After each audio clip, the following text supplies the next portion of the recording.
I imagine at one time you were this brilliant little child. As we enter into adulthood, what was brilliant in childhood can actually get in the way of you living the life you want to live. Hello, friends. I'm Nancy Houston. I want to help you live a better life.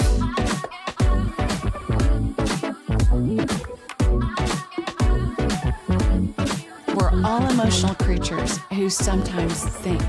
And so it's so important that we make this journey from our heads into the depths of our hearts. Welcome to the In-Between with Nancy Houston. Welcome, everybody. It is so great to have you join us today. I am excited about our topic. Today, I want to talk to us about change. Change is hard. Change is hard. So I love this topic because there are things in my life I want to change. And I'm like, why is this so hard? And then I work with people who they want to experience change. They want to change the way they go about doing their work. They want to change their personal, intimate relationships. They want to make friends. They want to get in shape. They want to make more money. They want to be more successful in their careers. I mean, there are a million ways where we humans want change. And yet, oh my gosh, y'all, the research shows that change is really hard. And statistically, only about 20% of us humans are what they call change friendly, where we are really open to change, where we want to make changes, and where we're excited about making these changes. So I know last night I was at the gym, and because it's the first of a new year, welcome to 2025, and the gym was packed. And I'm like, January is a month where we think about, how am I going to change? And the truth is, most of us don't change until we hit bottom. And man, the years and years that I've done this work, sometimes it shocks me where people's bottom is or isn't. I've had people where their suffering is so painful and so bad, and I'm like, oh, surely they've hit bottom. But they haven't yet. And so, we can't determine where your bottom is, where my bottom is. But I think it's so wise when we pay attention to am I sick and tired of being sick and tired? Am I tired of doing the same thing over and over and over again, hoping I'll have different results, but nothing is changing? And here's the thing, nowadays, I love it. We talk about rewiring our brains. We talk about neuroplasticity. We have all this fabulous information out there, but rarely do we know how to actually tackle change. So I have dug into this topic. I've got a lot more to learn, but I'm really excited about what I have learned, and I just want to share that with you today. So I kind of want to start, though, with this thought from the Old Testament, because I'm like, the thing that's taught me the most is, honestly, the Bible has taught me so much. And one of my favorite passages is Isaiah 61. And the reason I love this is because Jesus is explaining to us what he's come to do. And I always think, well, that's a good idea for us to know what he's come to do and why he's come to do it.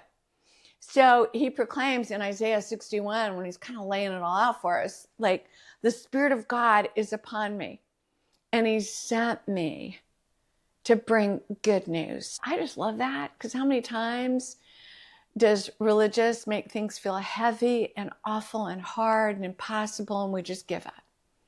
But that's not what Jesus came to do. He came to proclaim the good news and to the oppressed, and to bind up the brokenhearted, and to proclaim liberty to captives and to release a prisoner. So there's several things besides, taking in wow, God, you sent Jesus to do some really good things for my life, for all of your lives. So we have a lot of hope. And then the second thing I've really thought about long and hard is God is telling us some things about ourselves. Number one, he's saying there's going to be a time in your life where you do feel oppressed. And maybe that happened to you in childhood, growing up, school, sports, being bullied. Maybe it's happening to you right now in a relationship, at work, someplace where you're just like, man, I just feel oppressed. Or maybe it's something inside of yourself where you're oppressing you, right? Then he said, we will, or we have had our hearts broken. At some point, we're going to have a brokenhearted. Jonathan, I remember when you and Annie were dating and in love, and you weren't quite sure if you were ready to commit, like to getting married. Very scary. Very scary, right? And oh my gosh, I remember you broke up with your amazing, beautiful woman who did become your wife, thank God. But like you broke her heart in that time. Now, I know it's mended and repaired, right? And the story ended up good. But how many times in a relationship do we have to test it, try it, maybe push each other away because we're afraid? And so we can end up breaking each other's hearts. And maybe somebody we know and love has died. Maybe you've come through an agonizing holiday season, or somebody you love dearly has been ill or sick, or you're struggling so bad financially you have no money to buy gifts for your children. You're worried about paying the bills.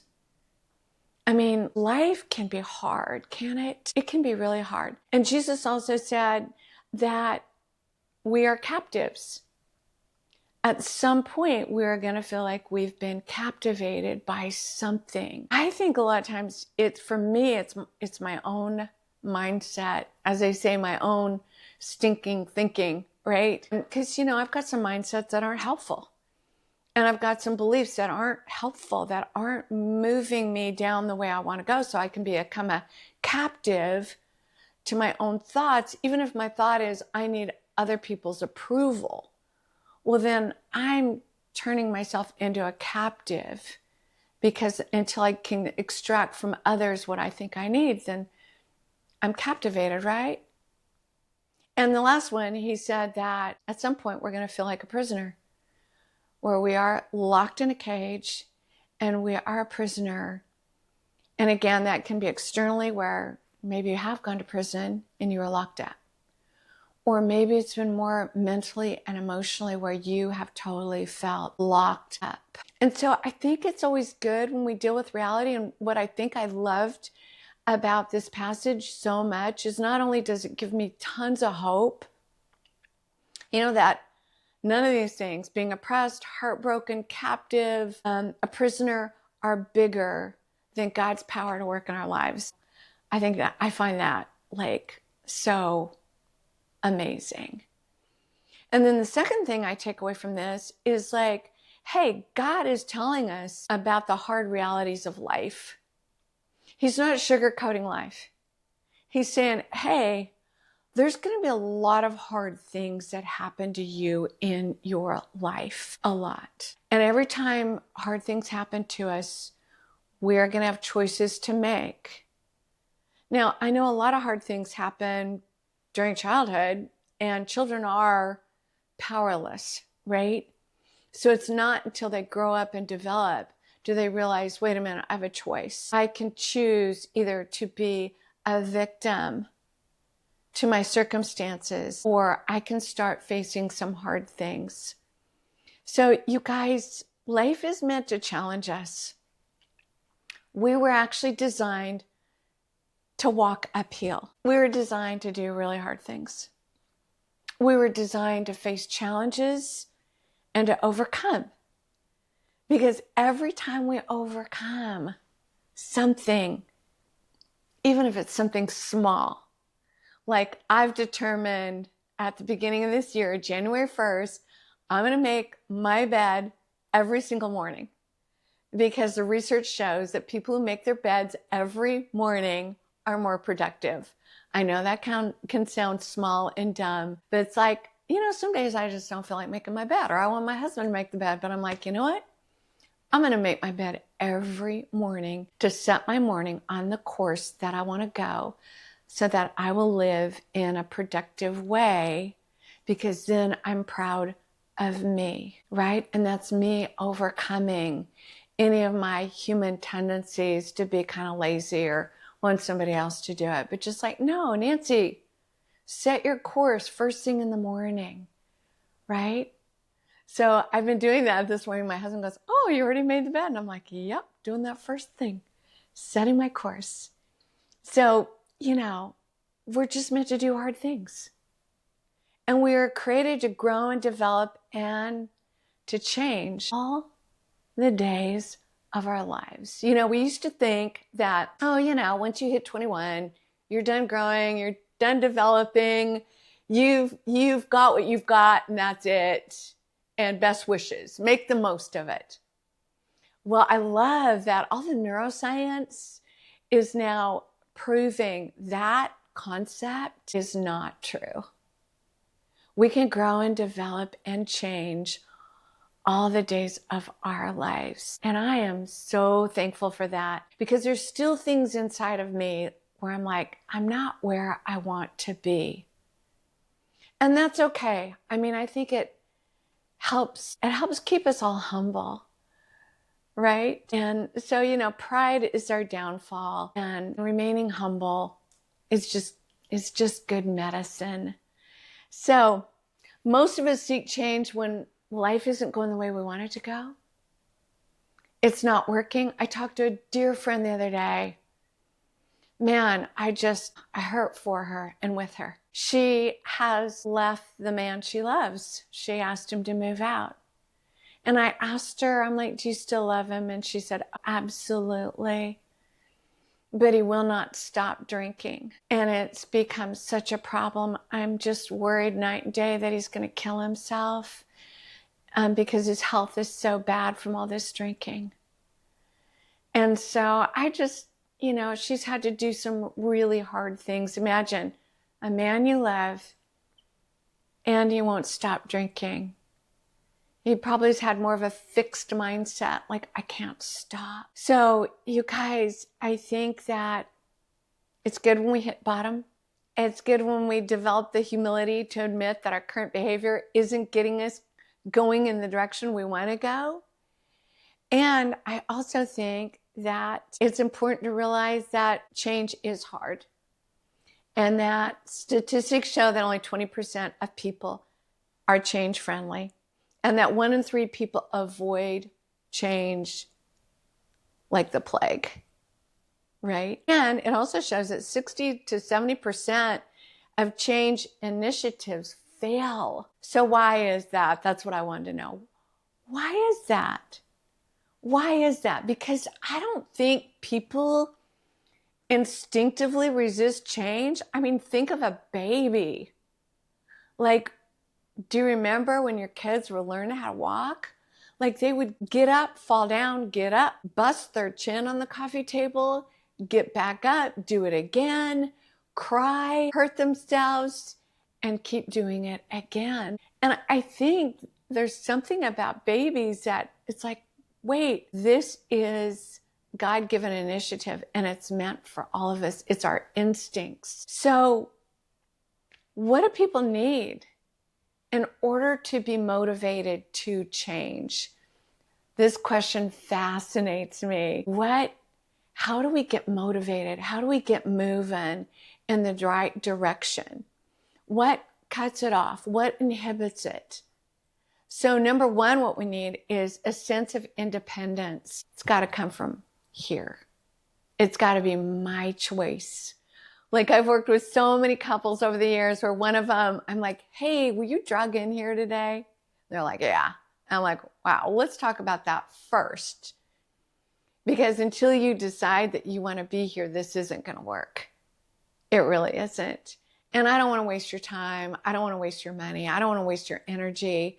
That is completely your right to choose. Now, your partner may decide, well, if you're not willing to change and I'm out, well, that's their right, right? But imposing our will on somebody else is never productive. In self-determination theory, people need a sense of independence, which means the person is making the decisions for themselves, not because of external forces, not because somebody's saying, you better, you have to.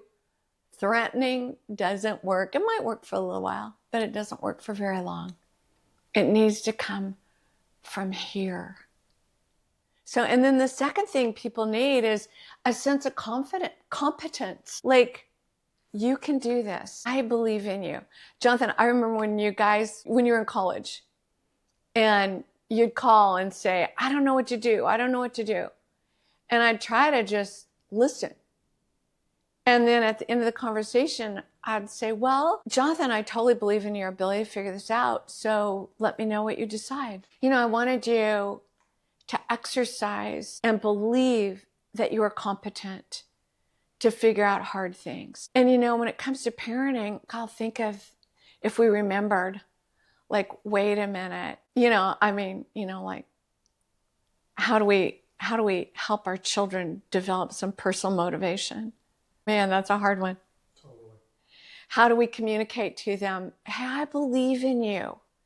Maybe they're crying and throwing a fit, like, I can't do this. I can't get my shoes on. And, as parents are like, hey, I believe you'll figure it out, honey. I know it's frustrating. I know you're angry right now. I know you're mad at me because I'm not just going to rush in and rescue you and do it for you. Because I believe you're competent. Now, does it need to be age appropriate? 100%. It's not fair. It just frustrates our children when we ask them to do something that they don't know how to do. I remember one time I told your older brother, hey, buddy, go up and clean up your room, man. It's a mess. And then I thought to myself, have I taught him how to clean his room? And I thought, he's number 3. And I'm like, well, I think I've taught the first one. I know for sure I taught the second one because he's a great cleaner. I'm not sure about number 3. So I went upstairs and I said, hey, bud, have I ever taught you how to clean your room? He's like, no. Because he was sitting on his bed, like staring at the wall. He did not know what to do. And so I'm like, okay, well then you can watch me do it and I'll do it this time.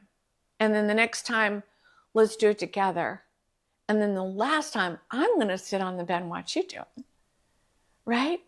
And I was trying to develop, like, hey, you're competent. You can figure it out. I'm going to show you, then we'll do it together, and then you'll do it because I believe you're competent. Man, how far would that take us in our relationships? Even with our spouses? Like, sometimes we can assume the worst of them, or we've made our own assessment. Oh, he'll never, she'll never, he'll always, she'll always, instead of like, I believe that when you decide to apply yourself, you're going to kill it, and what do you need to find that internal motivation? Okay. And then the last thing in this self-determination theory that people need is they need a sense of connection to others. Man, no man is an island, right? That saying is true. If we want to punish prisoners, they put people in solitary confinement. And man, a lot of people who are put in solitary confinement lose their minds, and rightfully so, because we are social creatures. This is why support groups are so helpful. So helpful. As a matter of fact, I just want to pause here and say, if you have hit your bottom, if you are struggling, if you are just wanting to make some everyday changes, get some support. You can't do this alone. Oh my gosh. I look over my life and see the changes that I have been able to make. I didn't do any of it on my own. I had to put people around me and put support around me, and I still do to this day. And there's no shame in this. You know, this idea that we're supposed to be able to pull ourselves up by our bootstraps is false. We're going to fall on our faces again and again and again. And then we'll wonder, what is wrong with me? There's nothing wrong with you. It's like, remember when your child was learning how to walk, you'd say, come on, you've got it. You're doing it. You're going to make it. Look at you go. Oh my gosh, I'm so proud of you.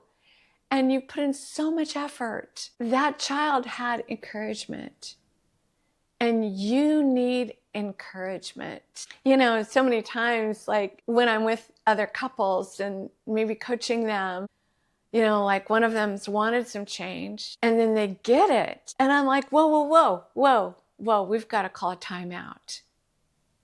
Have you thanked your spouse for putting in more effort to connect with you, which is what you desperately wanted? Have you said, hey, it means the world to me. I see the effort you have been putting in turning towards me, in noticing my bids for connection, in putting your phone down and giving me eye contact.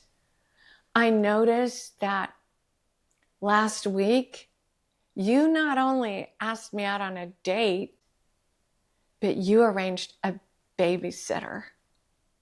And you made reservations to my favorite restaurant. You blew me away. I have not paused to say thank you. I have not paused to tell you what this means to me. I felt so loved. I felt seen. I felt noticed. I felt attended to. I felt special. Thank you. A lot of times in my coaching with couples, I call a lot of timeouts. And just like, would you turn towards each other, look at each other in the eyes? And like just the other day, a couple that I've been working with, they were having trouble staying connected. And I'm like, well, how have you guys been over the holidays? And they're like, we stayed super connected. And I'm like, wow, how'd you do it? And they're like, well, we put in effort. We paid attention. We took time. We noticed each other. We just didn't let other things get in our way. I'm like, wow. Hey, would you guys turn towards each other and tell each other what that meant to you and how that felt? Because that's building that emotional connection. So you guys, those are the 3 ingredients that we all need. So number 1 is we need a sense of independence. It's got to come from here. External forces might work temporarily, but not for long. So, you know, think about that with employees, with colleagues, with your children, with your spouse, with yourself. Like, oh my gosh, I've got to take a hold of my own internal motivation. I got to find some. Just thinking I'm going to get my hiney to the gym, 3, 4, or 5 days this week. It's not going to happen unless I find some internal motivation. Number 2, we need a sense of competence. Like, you can do this. You've got what it takes. Hey, listen, if nobody's told you that, I want to tell you that today. I believe that you've got what it takes. That's why in my 20-some years as a therapist or a coach, I don't tell people what to do.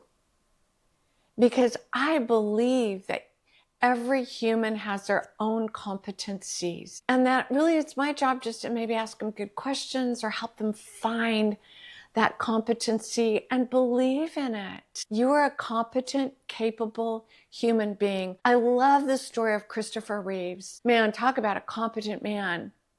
And then who had this horrible injury, paralyzed completely. He was told that he would never move again. And yet he would not give up. That man had grit. And so he kept going to therapy and discovering new ways. And eventually he moved his fingers, then his hands.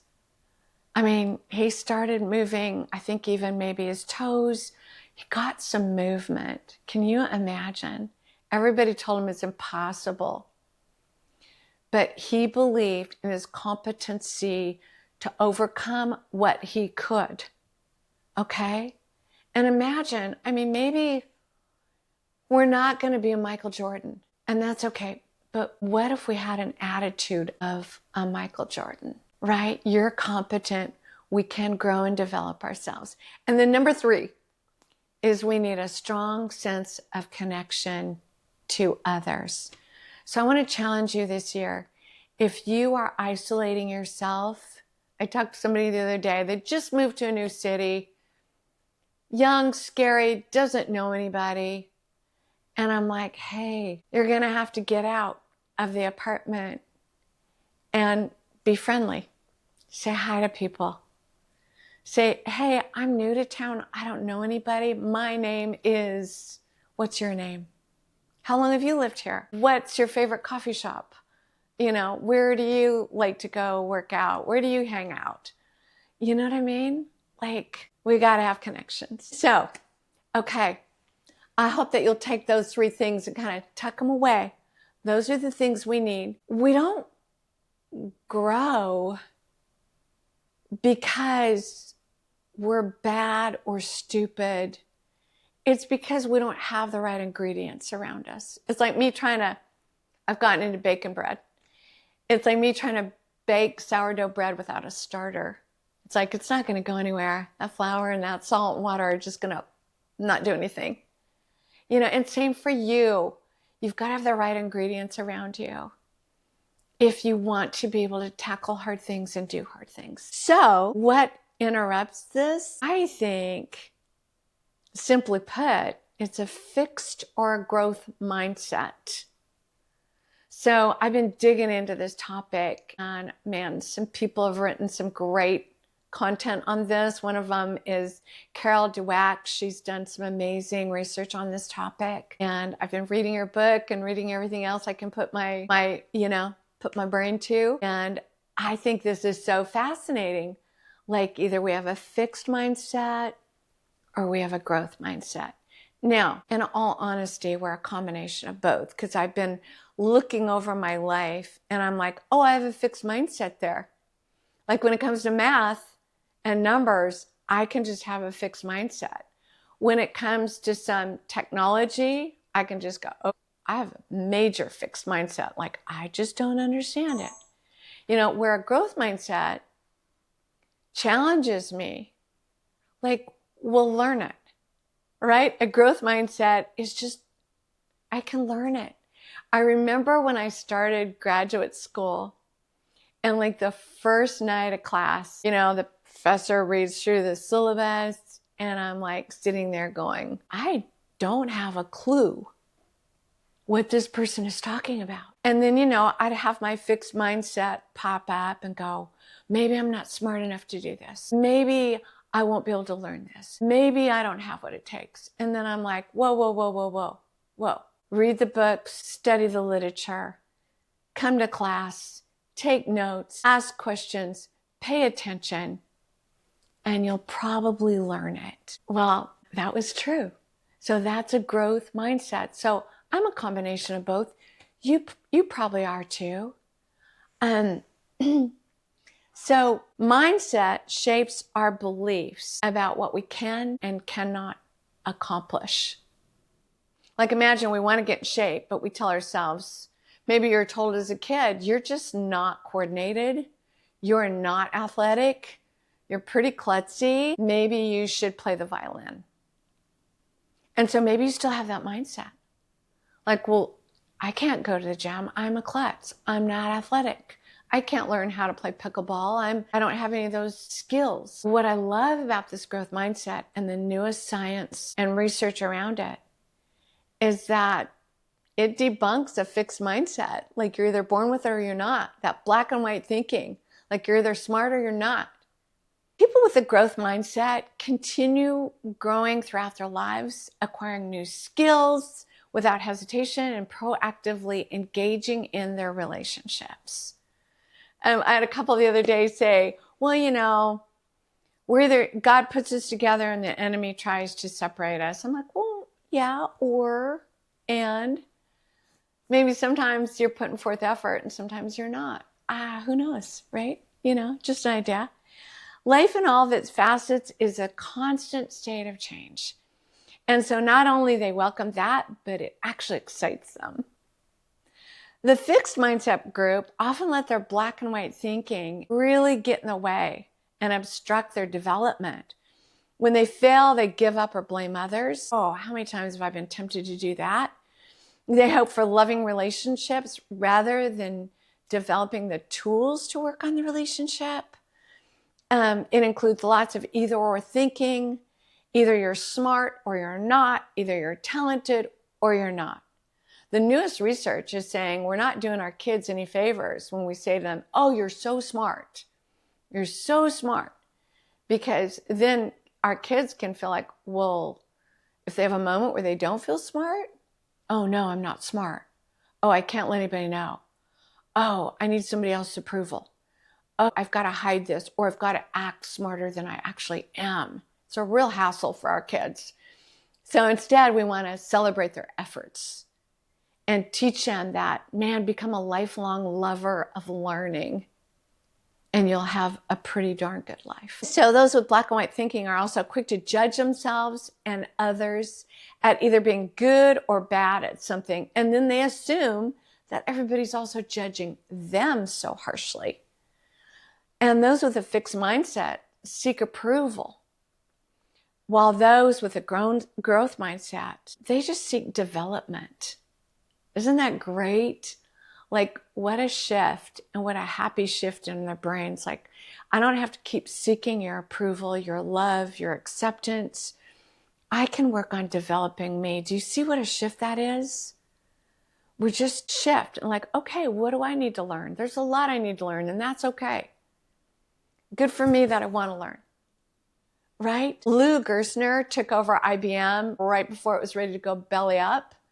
It'd been a fabulous company, and now they were in trouble because they were full of in-house squabbling, hierarchies. There was no teamwork. It wasn't working. And there was a fixed mindset. This is how we do things. It's how we've always done things. Well, guys, the problem with that is that what worked then doesn't necessarily work now. Even in your love relationships, even sexually, like what worked last week doesn't necessarily work today. And so, we just got to keep this growth mindset. And so he started changing the mindset. He started developing like, hey, let's really break down these hierarchies. I'm human, you're human, we're all in this together. And he started rewarding those who help their teammates. And then he said, hey guys, let's just start focusing on teamwork and development. And before you know it, he had turned IBM around. That was no easy feat. But he applied these principles and they work. That's why I'm like, okay, this is exciting. This can work for you. This can work for me. We are actually together going to make some incredible changes this year because we're going to apply this growth mindset versus a fixed mindset. And we're going to watch ourselves grow and develop and learn new skills and new talents because we can. The greatest athletes, sure, they may have had some natural abilities, but there are brilliant people who were told they were stupid in childhood. There are brilliant speakers, communicators who were stutterers in childhood. They just worked harder. They just had a growth mindset, like, I can overcome this. So if they did it, we can do it. I guess Michael Jordan, like, he miffed, like, I don't know, some shots. It could have been like the winning shot for a big game. But instead of being defeated or blaming his teammates, he just went back into the gym and practiced that shot over and over and over and over and over. The man was not afraid of effort. He did not ride on his talent. How many of us know people that are talented? They're so talented. They're brilliant. They are smart. And yet they really never do anything with it. It's because our smarts and our talents are only going to get us so far. The rest of it is how much effort are we willing to put into it. Okay? So I asked myself this question. What if I truly adapted a growth mindset? What if I started challenging some of my fixed mindsets? What if I really adapted this? And I just got so excited about it because I also love to study some of the wise things Carl Jung said. And he said, until you make the unconscious conscious, it will direct your life and you will call it fate. I thought that went along with this thinking. And then he also said, in other words, well, this is what I'm thinking from what he said. In other words, we have to have a basic understanding of our mindset and how we developed it. So I can look at my life and go, oh, I see where I got a fixed mindset there. Oh yeah, okay, I get it. Now what am I going to do about it? Because he also said, I'm not what happened to me. I am what I choose to become. I think that's one of the best statements in the world. You know, he also said, you are what you do, not what you say. Man, I just think that's so important too. In other words, we have to put action behind our intentions. So let's say you want to learn how to become a great mechanic. You're probably going to need to put some action behind that. Otherwise, it's just words, right? So enroll in some courses, go to school, work for a mechanic, find a mentor. Do what's going to move you forward. Because we aren't stuck, you guys. We always have choices to make. I think I want to finish with this thought, this quote from Sir Edmund Hillary. He was a famous mountaineer. This man climbed some gruesome mountains in his lifetime, right? Did some amazing, terrifying things. And what he said is, it's not the mountain you conquer, it's always yourself. And so the resistance to change, to fixed mindset, sure, I may have had influences that taught me those things, but now it's up to me. I get to choose. Am I going in 2025 to have a growth mindset? Are you going to have a growth mindset? Hey, let's do this together. Let's decide together that in this year, I am going to focus on learning, developing, and believing that I'm competent enough to do so, and I'm going to put the support around me that I need to do it. Hey, if you're not happy with your life, I believe that you deserve better. I do. If you're feeling stuck, I believe that you deserve better. But again, that can't come from me. It's got to come from somewhere inside of you. So I hope that you'll tap into yourself and you will start conquering that mountain that lives right here inside of all of us. So my friends, thanks for being with me today. I love you. Jonathan, great to have you. Thank you. Where do we go to get help? Oh man. So you can visit us at betterlivescoaching.com. And man, we're so grateful for your help, for your support. If you'll even just like this podcast, maybe share it with somebody who you think could use some encouragement. I hope you've received some encouragement. That's our heart's desire and why we do what we do. So have a great week. Go challenge yourself.